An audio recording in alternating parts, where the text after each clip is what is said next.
Well, hello. Is everybody here? I made it. Just a couple of minutes late. And, I mean, it is what it is. I hate that, but it is. I'm late. 2 or 3 minutes. Why not? There's Robert. There's Clell.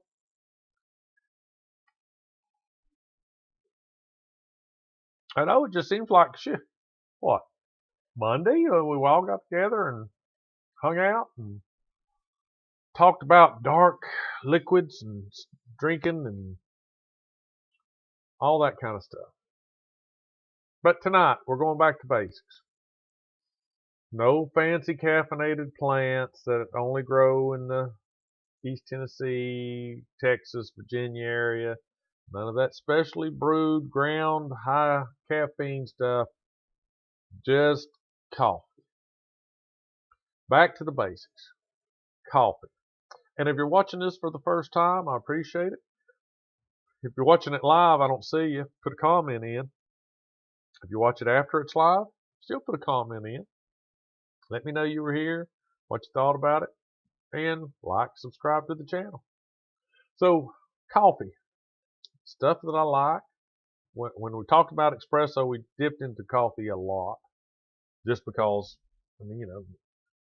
that's what, espresso, I guess, grew from coffee or came out of people drinking coffee and they wanted it stronger and I guess liver shots. I mean, like everything else, you want something stronger, it usually becomes concentrated, which means it's, a lot more packed in a small package.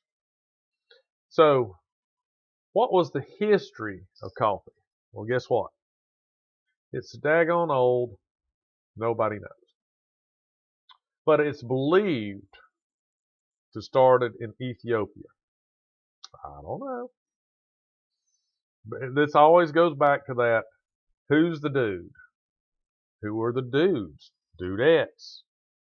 What did they do to decide that they would find this plant and it makes these berries, beans, whatever you want to call it, that they would let them dry and then they would crush them maybe? I don't know what they had to do at the first. Can you just make it without cooking the beans or without roasting the beans? Do they just boil them in water, get the caffeine out of them and drink them? Robert says Ethiopia was the cradle of civilization. I don't know. What was it like back then at the cradle of civilization? I don't know. Hot. Wasn't no air conditioning. But, alright, so it's thought coffee originated in Ethiopia. It's also believed it was made way north across the Red Sea it made its way there into Yemen in the 15th century. It started to be grown in Yemen, the district of Arabia, by the 16th century. It is known as Persia today, Egypt, Syria, and Turkey. So, I don't know. History of coffee. National Coffee Association. There would be one of those. Let me get over here and we'll share the screen, of course, like we always do. Right? Click at that. We'll go to there. We'll make it that to possible. There you are. Okay. Let's do that. Highlight me. Get me up there in the corner. And let's do this. Fade to black. Fade there. There it is. All right. So the history of coffee as the National Coffee Association knows it.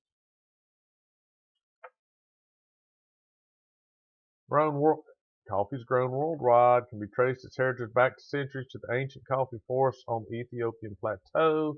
Their legend says the goat herder Kaldili first discovered the potential of these beloved beans. The story goes that Kadili discovered coffee after he noticed that after eating the berries from a certain tree, his goats became so energetic that they did not want to sleep at night. He reported his findings to the abbot of the local monastery. who made a drink with the berries and found that it kept him alert through the long hours of evening prayer. The abbot shared his discovery with the other monks at the monastery, and the knowledge of energizing berries began to spread. Then it moved east. The Arabian Peninsula began a journey which would bring these beans across the globe. So, like a lot of things, it was those bored monks looking for a good time that found it. I mean, monks used to do wine, the beers, all that stuff. Yep. I know we talked about that. Who were the first guys to, go around and eat mushrooms? Who were the first guys to try to smoke weed? Who was the first guys that, found oysters, got them out?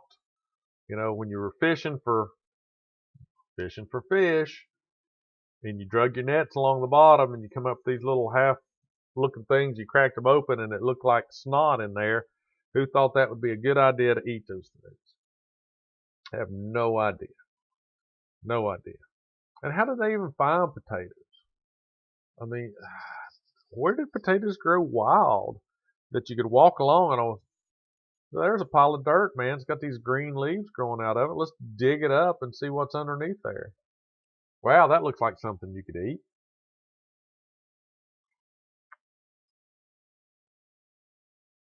I would say not really adventurous people, desperate people. That would be my guess. Desperate people. So here's something I found interesting when looking at this. Coffee began to replace the common breakfast drink beverage of the time, beer and wine. Those who drank coffee instead of alcohol began the day alert and energized, and not surprisingly, the quality of their work was greatly improved. So, when was that?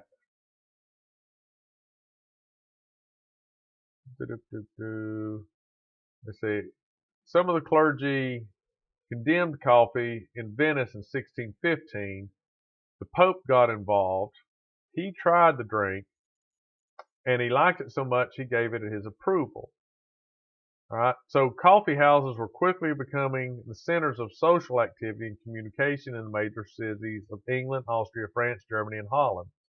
In England, Penny University sprang up, so called because for the price of a penny one could purchase a cup of coffee and engage in stimulating conversation.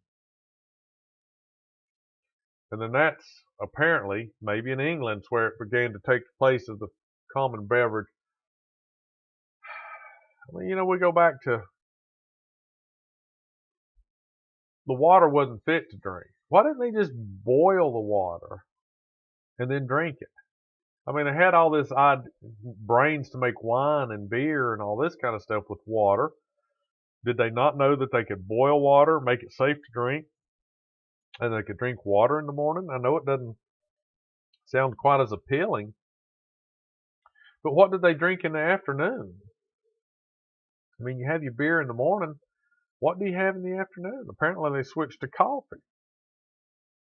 It says by the mid-17th century, there were over 300 coffee houses in London, many of which attracted like-minded patrons, including merchants, shippers, brokers, and artisans.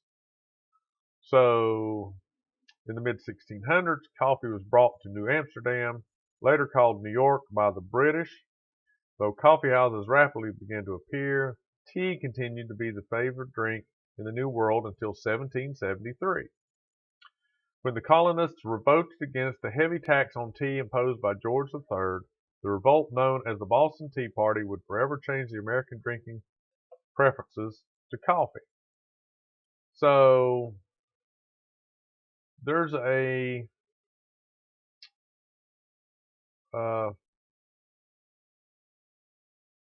let's see what the percentage is.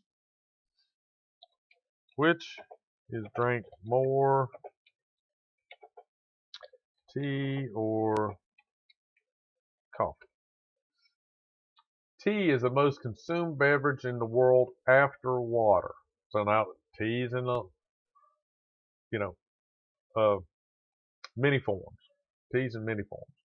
But the choice for coffee or tea depends on where you are and how old you are. In the United States, for example, 54% of American adults drink coffee every day with an average of about 3 cups per day.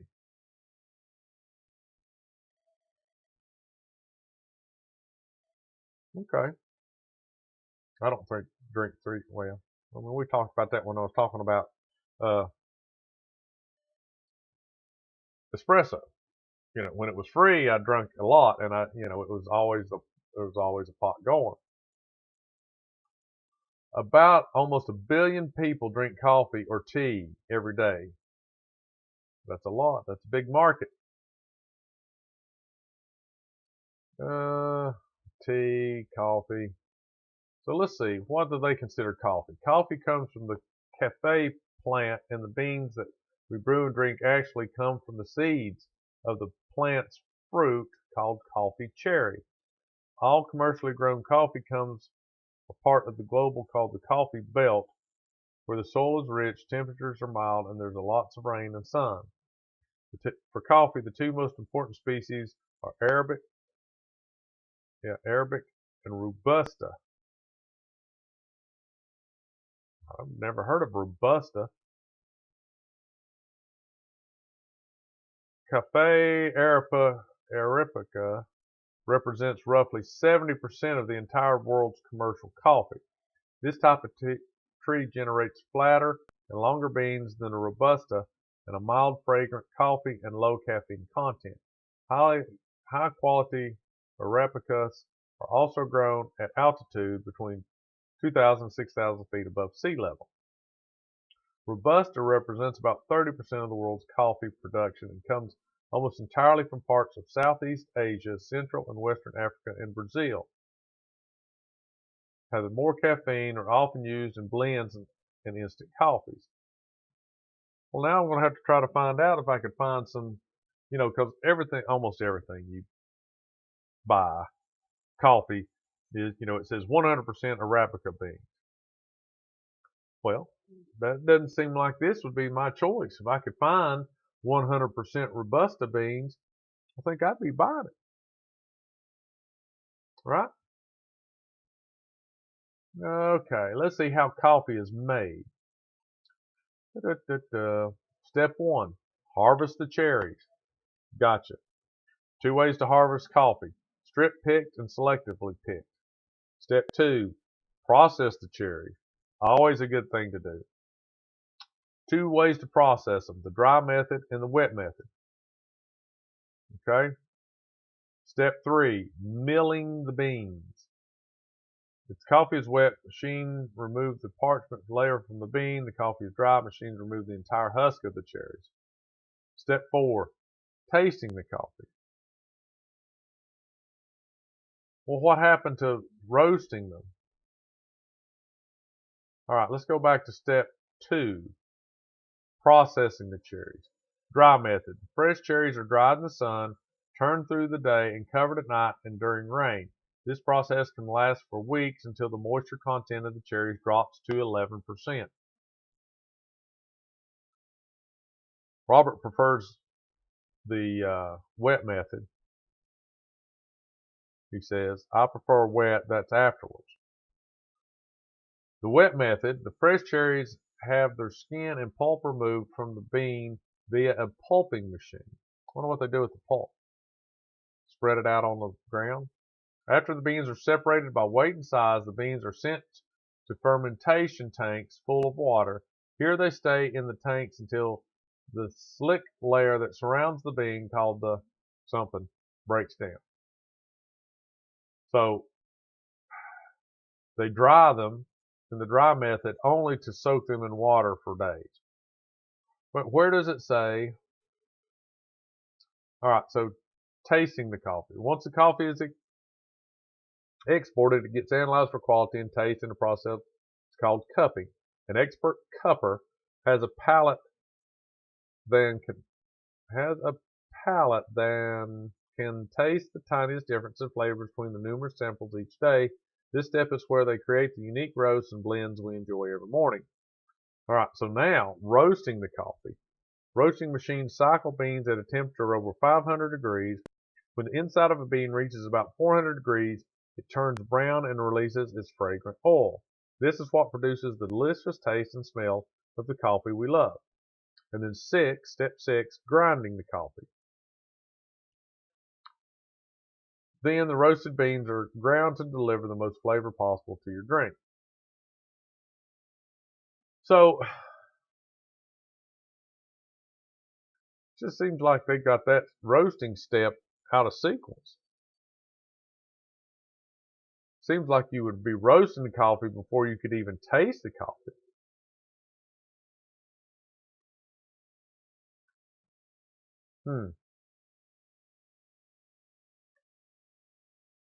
Can you grow it in the garden?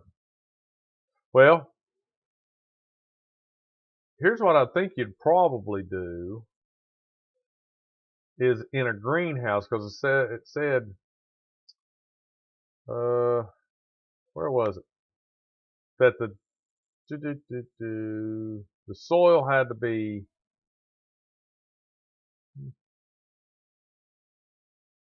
rich and moist, medium temperatures. I can't remember where we read that. Let's see if it's American grown.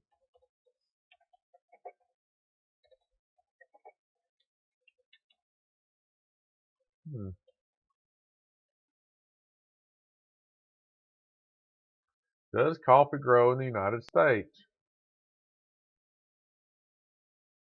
Of course it does. California.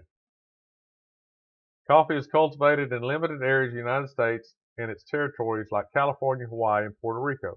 Yeah, Hawaii. Okay. Through most of the U.S. lies outside the coffee belt. Puerto Rico is once a high-volume producer of coffee, and Hawaii, too, has made a name for itself in coffee production. Namely, its world-famous Kona coffee. California is a newcomer to the game and is currently not producing enough mainland-grown coffee to be affordable for most. So, since the 1800s, they've been growing coffee in Hawaii. When coffee from Brazil was imported and cultivated, today the state nearly has 7,000 acres of land dedicated to coffee farms. Most of the wine is grown on the Big Island of Hawaii, but coffee is also farmed on Maui, Molokai, Maui, and Kauai.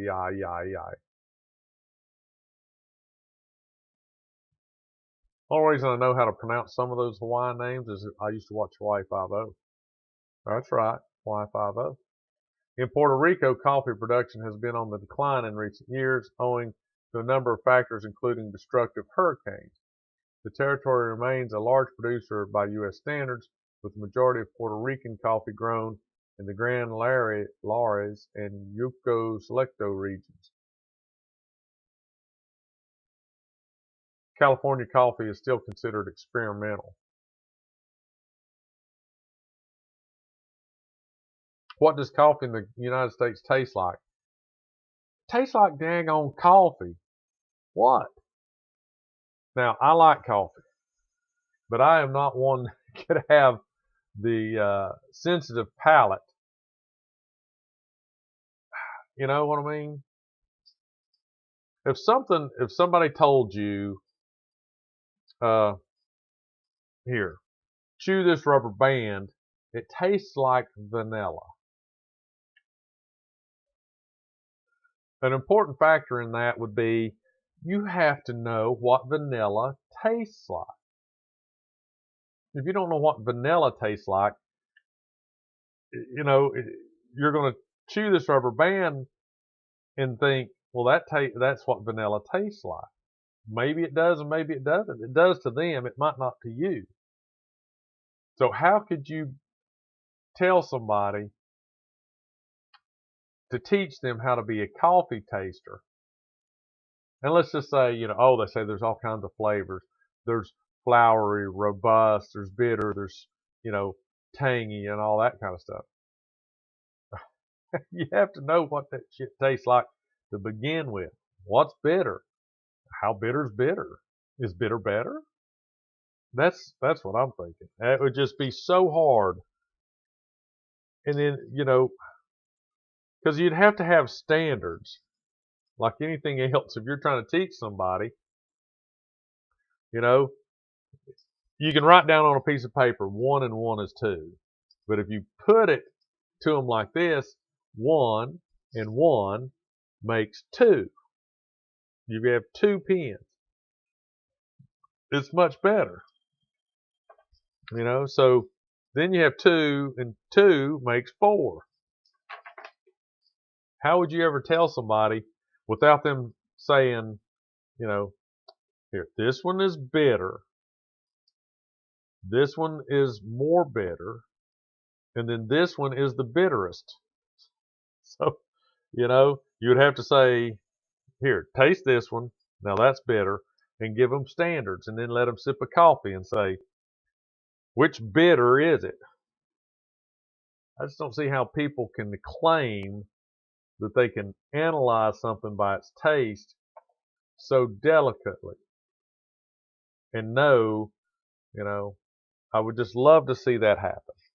I would just love to see. And it always blows my mind when people swish around their wine and smell it. And, oh, it's a flowery bouquet and all that stuff. It's like, my butt. What? Hello? How do you know that that's a flowery bouquet? Does it smell like roses or daisies, dandelions, daffodils, violets? What is a flowery bouquet? What does it smell like? I don't know. What does coffee grown in the U.S. taste like? It tastes like stupid coffee. It better taste like coffee. I don't want it if it's not. Have you never ate a flower? Did you eat a buttercup? I think buttercups are poisonous. Let's see. Now, I know you can eat dandelions.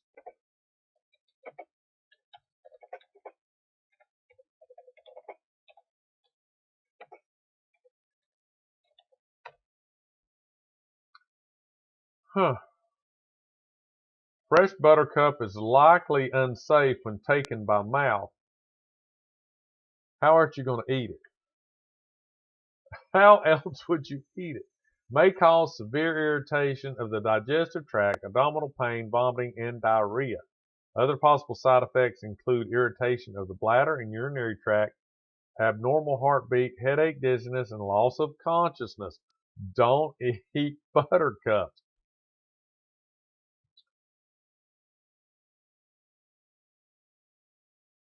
That's interesting.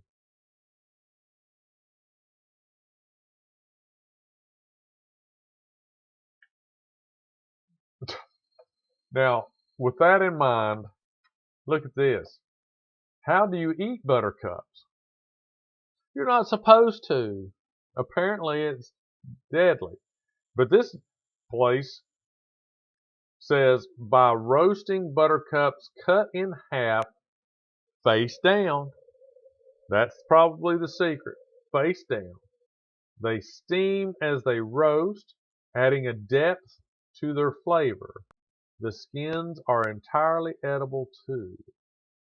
So this looks like that's from the Netherlands. Maybe their buttercup is different than our buttercup. But I digress. How do we get off on eating? Oh, eating flowers. Stick to dandelions. Stick to dandelions. They say rose petals are edible. I don't know. I just don't know.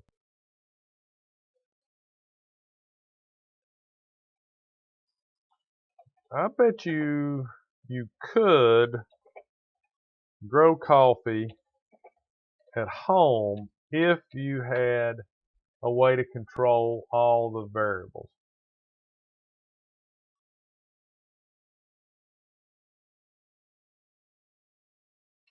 With the right indoor environment, you can grow a coffee plant, the same kind that produces coffee beans, in your own home. Let's see. You can grow an avocado tree in a heartbeat. That's probably one of the easiest things I've done. You can grow pineapples in a heartbeat too. Robert's got these big names out there. What is that? Nasturtium flowers? What's that? Can I close this dude? What is that? Continue without disabling. Why do people want to fill me with their cookies? Okay.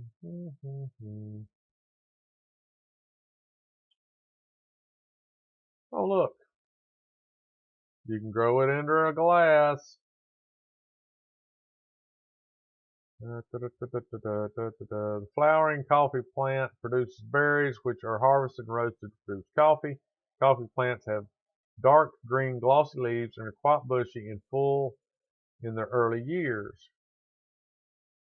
Coffee plants favor bright indirect light. They don't like direct sunlight, which can sunburn their leaves. Stick with bright filtered light and you'll be okay. Well, how do they grow out in the high altitudes of a mountain if they don't like direct sunlight? How much should you water your coffee plant? Don't let your coffee plant dry out all the way. These plants love water and need a regular watering schedule. All right. Coffee plants are rainforest plants that thrive on humidity. Get yourself a spray bottle and mist your plant every other day or so. It will thank you with plenty of new growth. What kind of soil and fertilizer does a coffee plant need? You can pot coffee plants in a common potting mix, but they tend to like a dense peaty mix. You can add peat to your soil or buy a specialty mix. They've done it both ways. The more dense the potting mix, the more water it's going to hold. To fertilize, use your favorite indoor plant mix. Remember to follow the directions on the bottle. What kind of pot? Grains. Should you prune your coffee plant? If you don't want your coffee plant to grow into a 6-foot behemoth that will take over the corner of your small living space, you'll need to know how to prune it. It's not hard. Remember not to prune more than 1/3 of the plant off at a time. Any more than that, and your plant may go into shock. So when I grew an avocado, I had a couple of trees. They said let it get like 6 inches tall, then you trim the center shoot out, which then was supposed to make it a bush. Well, no, it just made it forked. And it still grew to like 5 feet. And it just started drooping over. And we had a couple of them. The leaves were huge. They were in a big old pot, and they started to lean over.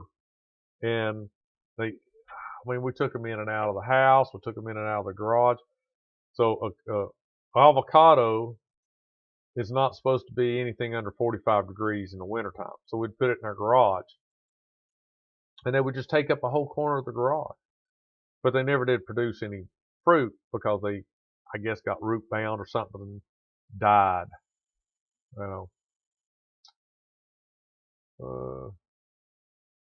One of the most frequent questions about the coffee plant is if the plant will actually produce beans while grown indoors. The short answer is yes, it is possible. The long answer is that it's a long, difficult road and it won't happen until the plant is mature and has pollinated. After the plant has reached 5 or 6 years and has matured, it will probably produce a few beautiful scented flowers. If you want those flowers to produce berries, you'll need to hand pollinate them. If you get berries, the beans will be inside them. So if you dote on your coffee plant long enough, with a little luck, you might receive the ultimate reward. So you can, and then you can buy green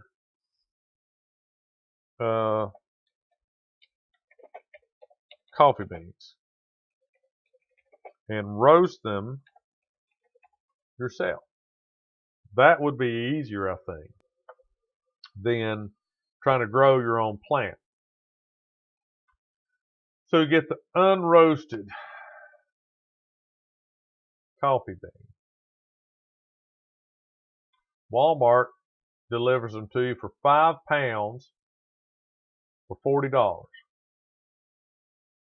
You want to grow a plant that's from A 6-inch pot indoor-outdoor fruit tree harvest Arabica coffee plant is $60. Wow. A 4-inch potted grown is only $20. Well, why not? That's, just get the 4-incher then from Amazon. Why would you, Yep, let's see. Is there a cheaper place? Green coffee, Costa Rica, washed, processed, $6, but it doesn't tell you how much you get. Let's see what you get. It's $7 a pound, on sale for $6 a pound.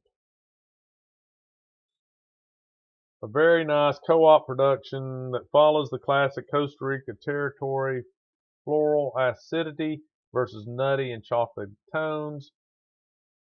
That's the kind of talk that I hate. I just, oh, the balance of flavors that accommodate everyone's personal taste. The floral acidity, not that nutty and chocolatey tones. Ah! Just give me coffee.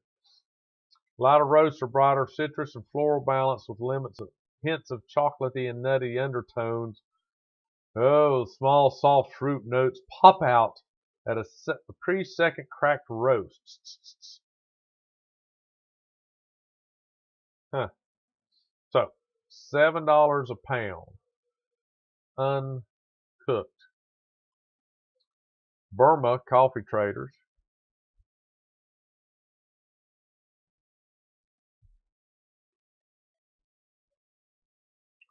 Single origin. $8.29 a pound. Brazilian, whatever that is $6 a pound. This other one though, right here, is $4.99 for a pound. Regular price is $6 a pound. Very fresh and tasty Brazil lighter roasts show lemon, floral, and soft fruit contrasted by a nuttier almond-like undertone. Oh my gosh. Congo. Get you some Congo. $8 per pound. So, you buy your green coffee beans, and then you can roast them. Yeah. I mean, yeah. If you ever, coffee will grow mold. I don't know if I would trust Granddaddy's 2-day-old black coffee, because it'll grow stuff in it. I mean, you wouldn't think it would because it's so acidic or whatever, but it will. It'll grow some funky stuff. All right, roasting your own coffee. Let's go how to roast coffee at home. How to roast your own coffee. First, get coffee, green coffee. You can roast in your oven. Repurpose a popcorn popper. That's cool. Use a skillet or buy an actual coffee roasting appliance. Whatever method you use, you'll be on your way to drinking much better coffee. Basic process is simple. Use heat to turn green unroasted coffee into brown roasted coffee. Roasting times may vary depending on the method and batch size, but you can expect the process to last about 10 minutes for smaller batches, 16 minutes for larger batches. He kept it hot all the time when he was not at work. Wow. Like I said, I like strong coffee, but I bet that stuff was, how could you keep it warm for that? I don't know what warm means, but if you kept it too hot and it let off a little steam, eventually it would dry out. It would just get thick. But if you kept it just, warm enough like lukewarm. I don't know. I just, yeah.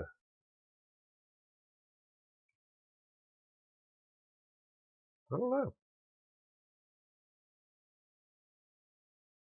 Some people have a pot that'll be on the, you know, so you couldn't keep it on a commercial coffee uh, warmer all day. Those things keep it like burn my tongue hot. Now, if you made it at home, you made it in a pot, and you turned your eye down to very low so it would just keep it, like I said, maybe warm. I mean, you might be able to drink on it all day, but man, I don't know if you could go 2 days or not.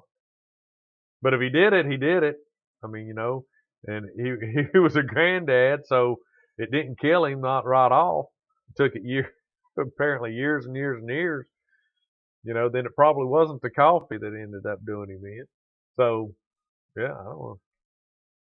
My grandfather couldn't drink coffee; he had ulcers. He would drink warm milk and toast in a bowl. Ah, ah. Well, he didn't drink it; he would eat that. Of course, I guess you could drink it. Ah, yeah. But anyway, yeah, keep a little water into it just to thin it out. Hmm.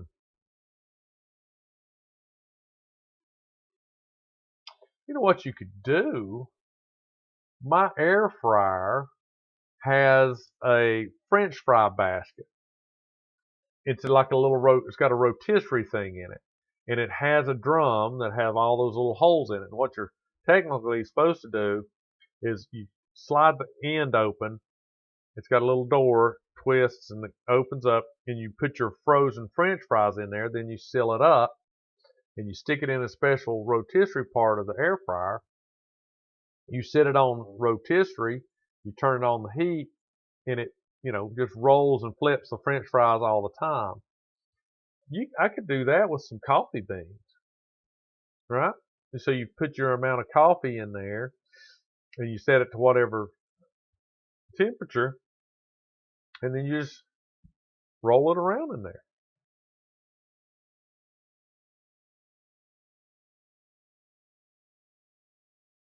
So Robert says, oh, he kept it on the wood stove, add a bit of water. He was 88, I guess, when he passed. It was almost all the man drank. So he liked getting his water from his coffee. I could understand that. And Cleo says biscuit in coffee, sugar and cream, of course.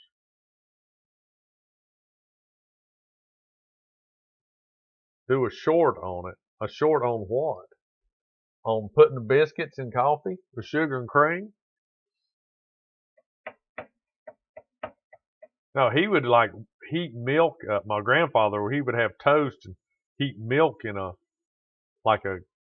thing and pour it in a bowl and put the toast in it, and it was like he said it helped with his ulcer, but I don't know. I think milk's not supposed to be good for ulcers as far as I know. I don't know. On the air fryer, I have to get some uh, green coffee beans. Uh, so it might be similar to a hot air popcorn popper. Roasting coffee in an air popper. Great way to start, inexpensive way to continue roasting at home. We highly recommend this method because it's easy and produces very even roasts. From the city to the French stages, used poppers can be found in many thrift stores. They roast quickly, but usually only 3 to 4 ounces at a time. Since it's a fast and easy process, roasting 2 batches consecutively is not a big deal. What you might need to roast coffee in your popper.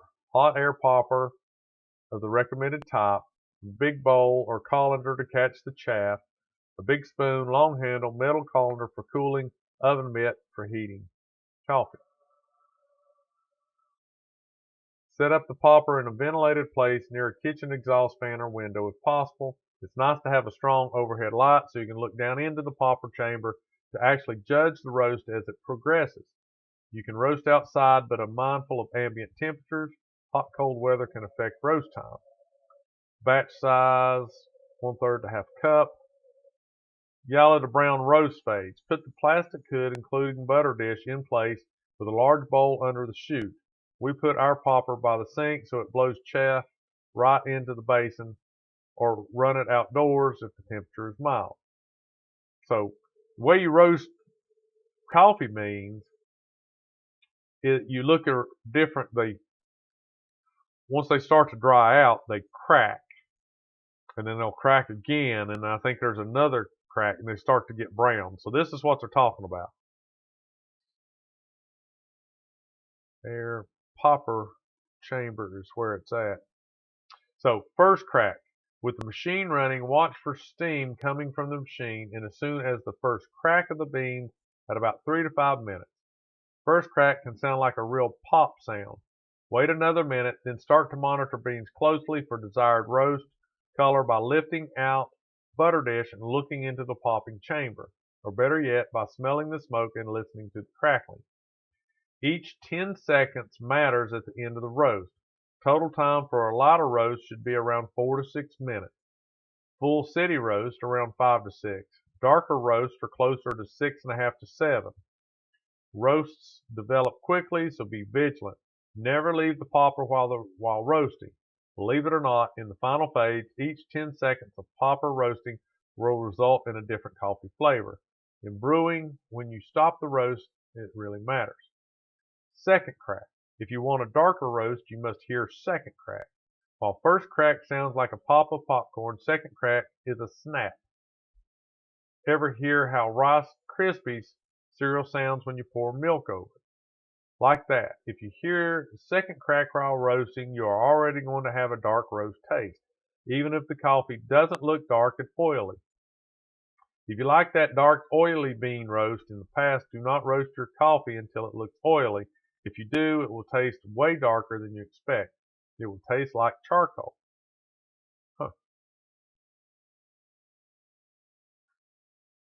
It says cool quickly. Agitate beans in a metal colander with a big spoon or toss between 2 colanders until they are warm to the touch. They may need oven mitts for this. You may want to walk out to the porch to aid in cooling. I actually use a large cookie sheet and spread the coffee out. The surface area conducts the heat away from the coffee rapidly. Storage. Coffee should be stored out of direct sunlight, not in a fridge or freezer. In an airtight glass jar, but with a fresh roast, wait 12 hours to seal the jar tightly. It needs to vent off CO2. You can read more about storing your coffee here.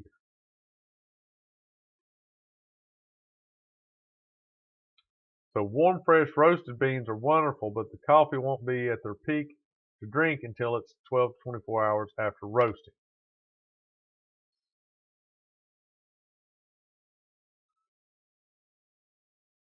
Who figured all of this out? I don't know. The monks, dude. The monks did. They had lots of times between prayers because people would feed them and they didn't work. They learned about the Bible and they prayed and they made, coffee.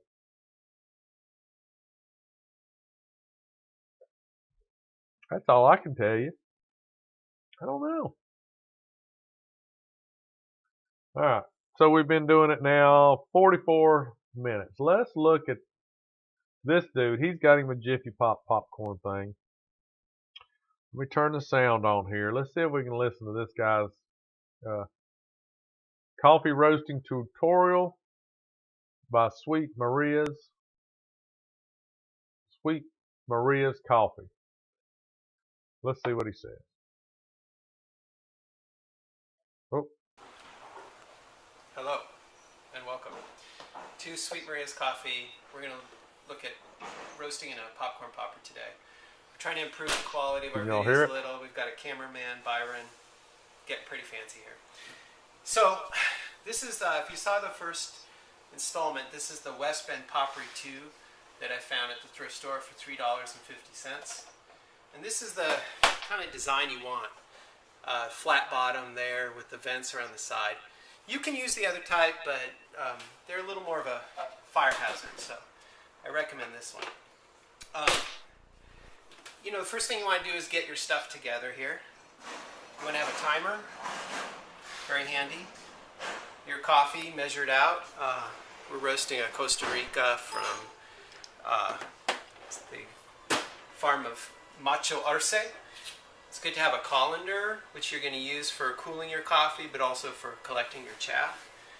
And that's all you need. So, yeah, that's basically, a few tips before you start that you might want to think about.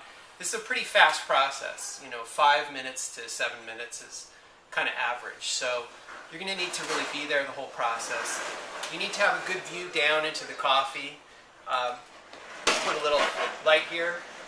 It's great to have a nice strong light looking down because you can't really judge these roast colors without good lighting. And this is great. This is a intact virgin popper. This can be what happens after you use a popper too much. You melt the top. You're going to destroy this thing eventually, but my mom has used a type called the popcorn pumper for 8 years now, and it's worked great. So, well, why would you ugly, melt it? but they last forever, and it's cheap. So I don't know. The other thing you want to think about, it's a little bit messy. So you're going to collect your chaff here in your colander, which kind of works. One thing that's really nice is you take a paper towel or a cloth and you wet it and just put it here because it tends to stick to that. You can also kind of put it next to a sink and wet the sink, put an inch of water or so in the sink. That works really well. Basically, and then you flush all your chaff down the drain. It's good to start, you know, a good safe place to start is something just shy of half a cup of green coffee. And when you load up your popper, you can, I prefer to do it, you can put a little bit in your popper and turn it on. Just take a look at that. And what you see is, I'm not going to do the roast right now, but you can see is that it spins very rapidly. That means it's a little underloaded. So if I keep adding coffee to the point where right now it's spinning very slowly, that's initial. So you think the air makes it go slowly, around? Then that's what about makes it spin? the maximum Is the load air? this thing can take. You don't want to fill this thing with coffee. It'll roast eventually, but it's going to scorch the coffee on the bottom and under roast the coffee on the top.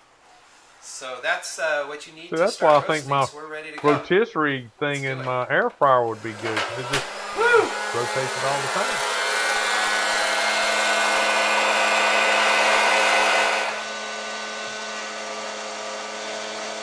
Well, the whole thing's spinning around.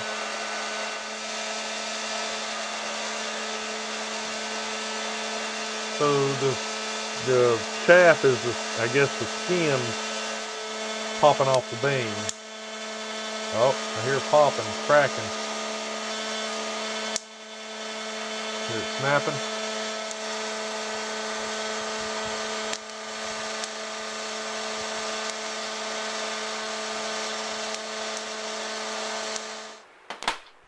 Okay, so our roast is done. We've got some second crack actually, so we're into a little bit of a dark roast. I put it out in my colander. That looks really nice and even. That's why we like poppers for a cheap way to start roasting. Really good roast. And to cool it off, we can shake it around, get some air moving through it. You could also use a kind of conduction. You can conduct heat away from it by putting it on a cookie sheet. As soon as this is room temperature, you can put it into a mason jar. I like these wide mouth mason jars, and the less head space it has in there is great. And the neat thing is that if you just seal this lightly, because you're going to get a bunch of CO2 that will degas from this coffee after it's roasted, and don't tighten it down all the way because this is going to bulge out and it might give you a real shock when you open it. But in the morning, this coffee is ready to drink. It needs that overnight resting period is great. And when you open this jar in the morning, if you seal it tight, open it up, the smell is going to be amazing. So that's probably the least expensive way to start home roasting with absolute minimal investment and actually get some really good results. So we recommend popcorn poppers. Thanks. So he recommends popcorn poppers. I still think my idea of doing that air fryer thing would work pretty good because it just continually, of course, it makes so much noise. The air fryer makes so much noise you'd never hear it popping. You know what I mean? So it might not, that part of it might not be really good. But if you went for timing, I guess you've experimented with it, then you could realize if I put a half a cup in there and spin it at 400 degrees for, 4.5 minutes, it gives me the perfect roast. And I guess that's what you do,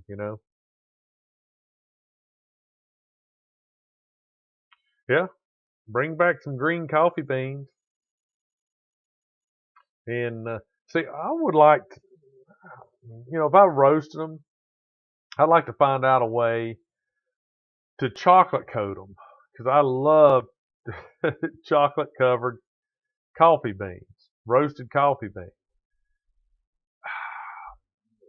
That would be my problem. I would probably, if I roasted my own coffee, then I'd probably sit around and just chew coffee beans.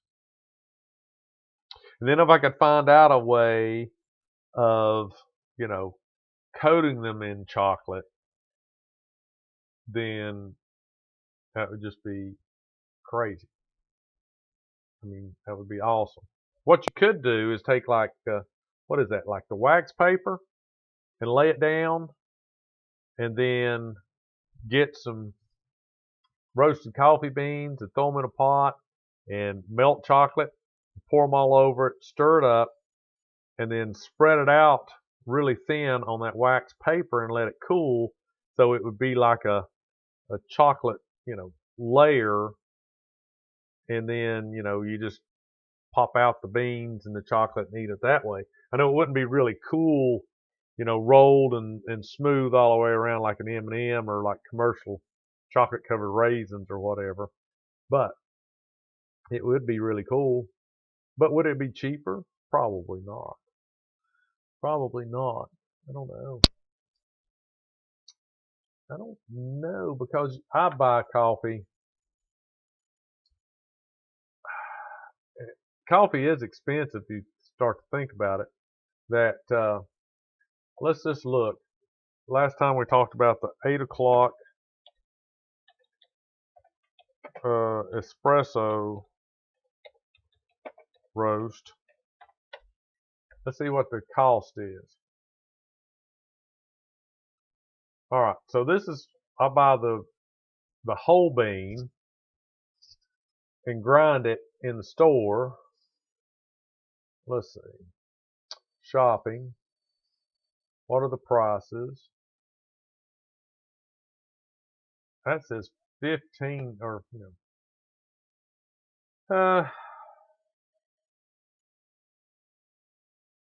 yeah.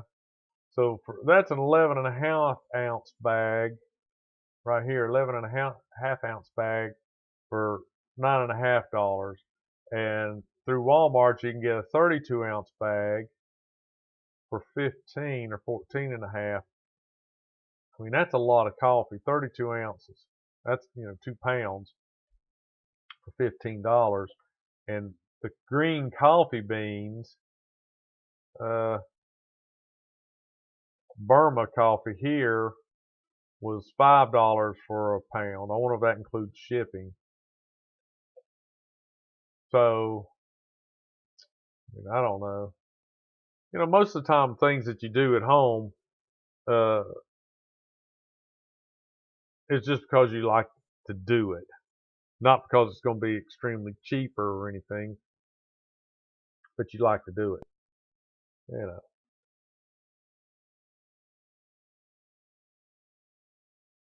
40 ounce medium roast, dark Italian espresso.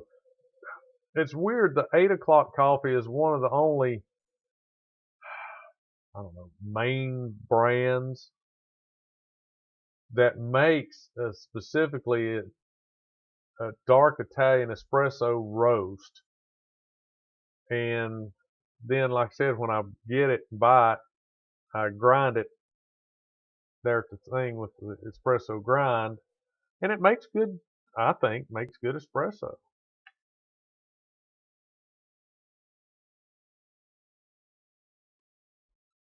Of course, I like mine dark anyway. So anyway, there's a little bit about coffee, just like there was a little bit about espresso, and a little bit about the. I like the hair tonight. It's all flat. I wore a hat all day. Well, it's definitely not cheaper. Yeah, probably not. But like I said, you do stuff for the fun of it a lot of times, not, because it costs us cheaper.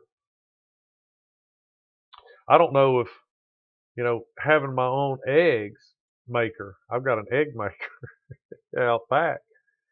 And I had two. So I don't know if that's cheaper. I mean, eggs are back down, commercially, but are they better for you? Are my eggs better for me than a commercially? I hope so. Because, I mean, I feed my chicken, protein and the things that make it's crushed not seashells, oyster shells, crushed oyster shells that's supposed to be, make the shells of her eggs harder, keep her, gizzard full of stuff that chops up the corn and all that kind of stuff. So, is it cheaper? Probably not, because like I said, 18 eggs now are, fairly cheap. And, I can just go to the store and come home with 18. This little chick, I've got to wait almost a month to get the 18 eggs from her. So, anyway, 57 minutes. I appreciate everybody coming. Clell, buy you coffee plant. Oh, look the way my fingers do that on the screen. Isn't that weird? Why do they do? Oh, look. Why do they do that? Buy you a little coffee plant, and in 6 years you sell us some beans, and I'll roast them. Yeah, that's what I'll do. I'll roast them. So I got to make a list of all the things that I promised or said I'd try to do. Yupon holly, going to try to find one of those things. Might try to roast some green coffee beans. See how that works out. I'm not going to try to grow a coffee tree plant. I don't know. Too much like work. I've got pineapples now that are way too much work. And they actually produce little pineapples. So I don't know if I'm going to probably won't do another avocado tree either. Pain in the butt. So anyway, thank you. Tell your family and friends about it if you're listening to it. I know a lot of my videos are live streamed. Once I do them and finish them, they stay on YouTube, then they become videos, and they get more watches, than they do as videos than live streams. I don't know how that works. That's fine. Keep it up. Keep up the good work. And if you watch this, give me a comment, give me a thumbs up, give me a hate it, whatever, excuse me, and continue to watch. All right, everybody. Are we going to try to do sassafras? I was going to try to find a sassafras tree. Probably. I think I know where one. But see, we'll have to wait till springtime when the leaves come out so I can find out, if I've got it right. I don't know how big that tree is. Pretty good size, I think. The leaves were, what, 3 or 4 inches long, as I recall. Quit that. All right. Thanks, everybody. Hope everybody has a good weekend. Mine is started at 6 o'clock tonight. Woohoo! It's a weekend. All right. Appreciate you coming by. We're going to stop the stream. Until next time, I hope you all have a good weekend. See you later. Bye-bye. Yes, I told